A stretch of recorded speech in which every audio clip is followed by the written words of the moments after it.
Urban Sentinel here with part 2 of the 3-part review on the Kel-Tec Sub 2000 pistol caliber carbine.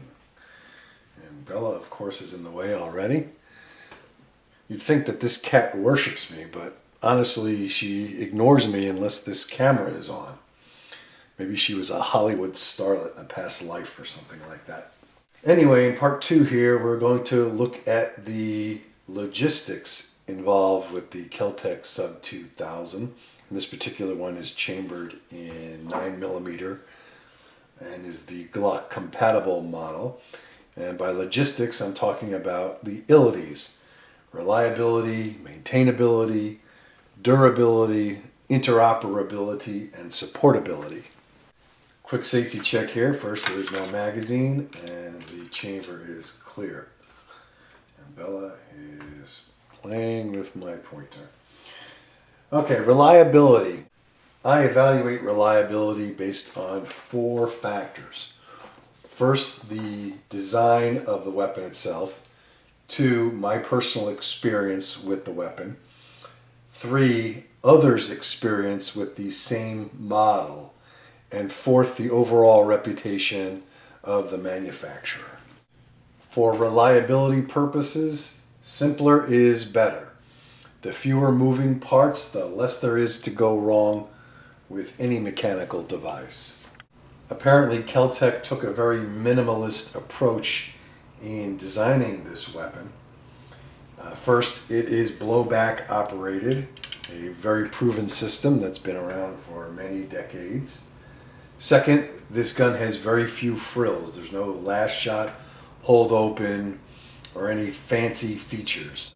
The only added complication to this weapon is the folding feature, which does add a little bit of complexity to the gun, but it does seem very robustly built. So from a design standpoint, I would give this a thumbs up for potential reliability. My personal experience with the Sub 2000 is quite limited. I've only shot about 250 rounds through the gun, and I was using good quality spear target ammunition. That said, I had absolutely no failures of any kind during my break-in and trial period with the Sub 2000. Now certainly that's not conclusive, but it is encouraging. In addition, I have read or watched hundreds of reviews and comments from other Sub 2000 owners. To me, it appears that only an average number of owners had reliability issues. By average, I mean that there are only occasional complaints of problems with the gun, and I believe those have to be taken with a grain of salt as well, because some people are just flat out nuts. There are always a group of firearms owners who buy a gun and then, without having any of the requisite knowledge or experience, set about modifying the gun in every conceivable manner, i.e. replacing triggers, and modifying buffer springs, and doing all sorts of other things that they are not competent to do on their firearm. It also seems that those same people take ammunition Uncle Ernie reloaded in 1965 when he had a drinking problem, and they run this through the gun and the gun fails, and they blame the manufacturer. So I tend to discount a lot of the complaints that you read and see online and in other appropriate forums.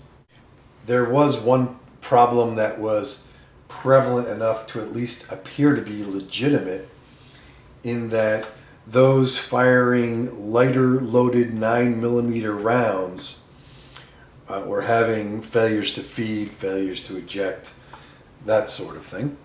And I believe that problem was correctly attributed to a very stiff recoil spring, and the lighter loads didn't have enough force behind them to properly cycle the gun.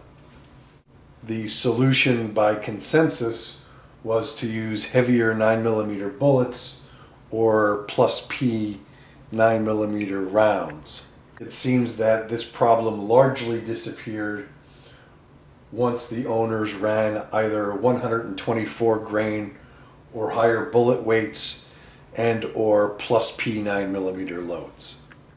Moving on to track record and reputation, the Sub 2000 and its predecessor, the Sub 9, have been around for over a dozen years now. And I believe the track record is overall good. Kel-Tec as a company does not have the best reputation for reliability with their firearms, especially in their handgun models. However, based on all the information I have, I would consider this Sub 2000 a reliable gun. Certainly it has not achieved the reliability gestalt of an AK type platform or a Glock handgun, but it appears to be very good overall with the following caveats. First, that the gun should be used for its intended purposes, which I will get to in the next video. Second, like every other gun, there should be an appropriate break-in and proof that the quality in your particular firearm is up to par. Third, use high quality magazines. I prefer to use either OEM mags or aftermarket mags with stellar reputations. And finally, use decent ammunition. So in conclusion, I would give this a thumbs up for reliability. Moving on to maintainability. Servicing, at least field servicing, the Sub 2000 is very easy. Let me just fold this over.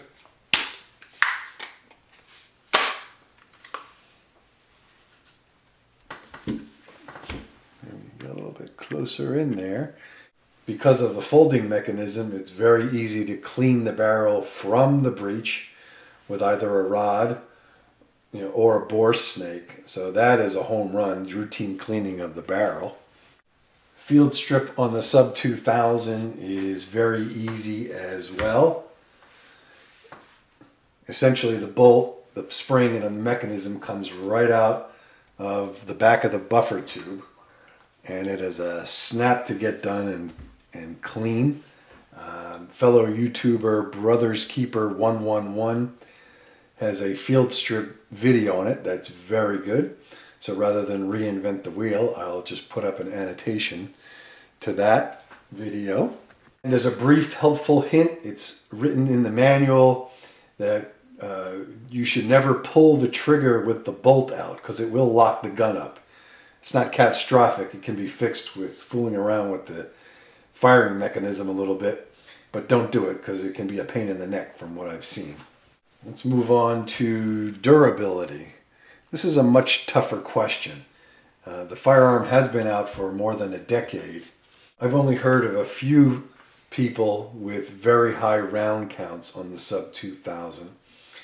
And to me, that's not surprising, simply because this is not a gun that appears to be designed to be shot constantly or plink with. I view the Sub 2000 as an occasional use gun or a backup gun. The folding mechanism, although it looks very well designed and well built, is still an added complication that could detract from long-term durability. That's one factor. Second is the front sight. This Zytel front sight is a piece of junk. That said, many owners elect to replace the front sight, but I still see this as, again, an occasional or backup type gun. I'll get into that more in part 3 of the review. Finally, from a common sense standpoint, this is a 4-pound long arm with a street price of under $300. Now, certainly that's not conclusive, but to me, building a lightweight, inexpensive gun that lasts forever with moderate or heavy use would be a minor miracle. So my conclusion is that this could be used for a defensive gun or a high round count fun gun, but I wouldn't use it as both. If you really like to plink with the Sub 2000 and you want to use it for defensive purposes, I would bite the bullet and just buy two identical weapons. Buy one for the range and one just to be broken in and shot occasionally, and have separate guns. Let's move on to interoperability. The Sub 2000 was designed to be a companion carbine to several different models of handguns. Companion guns, of course, are able to interchange both ammunition and the magazines. This allows the owner to maximize firepower while minimizing material requirements. I bought this Sub 2000 as a companion gun for my Generation 3 Glock 17 you see on the screen here, and this Glock has been safety checked. There's no magazine and the chamber is clear. Note that the other models of the Sub 2000, those compatible with the Sig Sauer, the Smith & Wesson, and the Beretta magazines, can be swapped out to take the different magazines by replacing the mag catch. However, the Glock models, such as this one, do not have that advantage. Once it's a Glock, it's always a Glock. The advantage of having the Glock model is that the gun will accept the incredible Glock 18 33 round joystick, which many owners buy the Glock model Sub 2000 just for that reason. I have run the Glock 18 magazine you see on the screen here through this Sub 2000, and it does function perfectly.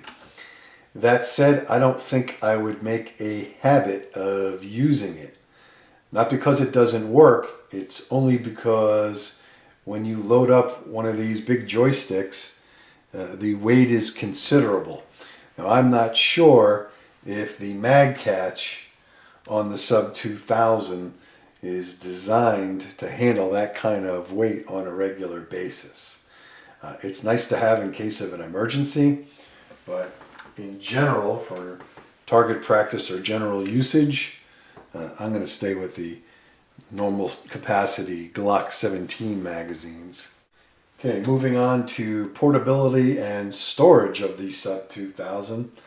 That's another area where this weapon really shines. You cannot beat it for compact size. You see here as folded, it's just over 16 inches long. So it's rather easy to transport and conceal.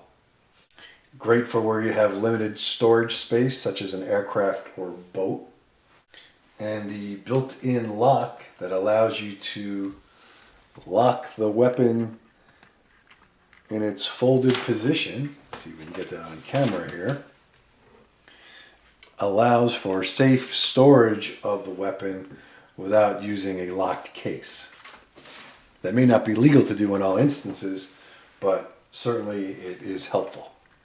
Moving on to supportability, Kel-Tec has a very good reputation with respect to customer service, and I believe there is a lifetime warranty on the gun. So supportability, I think, is another winner on the Sub 2000. I'm not sure about parts availability, but certainly the parts will not be as ubiquitous as something like a 1911 or a popular Glock model. But it doesn't appear that Kel-Tec is going anywhere anytime soon. Finally, let's talk about accessories. Out of the box, the Sub 2000 is not very friendly towards accessories. In its stock configuration, there are no accessory rails and there are no provisions for a scope or a red dot mount. Now that said, there are plenty of accessories available at additional cost from Kel-Tec and other manufacturers. Kel-Tec does offer optional forends that are equipped with rails for mounting scopes, lights, lasers, and etc. There are slings available, miniature cases for transporting the carbine when folded. Again, there are several manufacturers with aftermarket sights to replace this Zytel situation. Being able to customize the gun to your own needs is very helpful, but be forewarned, the price of these items can drive up the cost of the gun considerably in short order. I purchased this small Picatinny rail directly from Kel-Tec, which allows the mounting of either a laser or a flashlight. This was a very quick 2 or 3 minute install, and I believe this thing was $18 or $19. I also bought a stock extension directly from Kel-Tec, and let's see if I can get this on camera. This is a very simple piece of Zytel that just slides and pops onto the gun. Gives you about 1.25 inches more length of pull. It's not fancy. It does help a little bit with the ergonomics. And one nice thing about the particular stock extension is when you fold the rifle, the Zytel sight folds into the stock extension, protecting the front sight more, which is welcome because the front sight is pretty flimsy in my opinion. And that was only a few dollars. I think that was well worth it. So that concludes part 2 of this review concerning the logistics on the Sub 2000. In part 3, we'll examine in detail how this gun earns its keep. Again, this is the Suburban Sentinel. Thanks for watching. Please subscribe and shoot safely, everybody.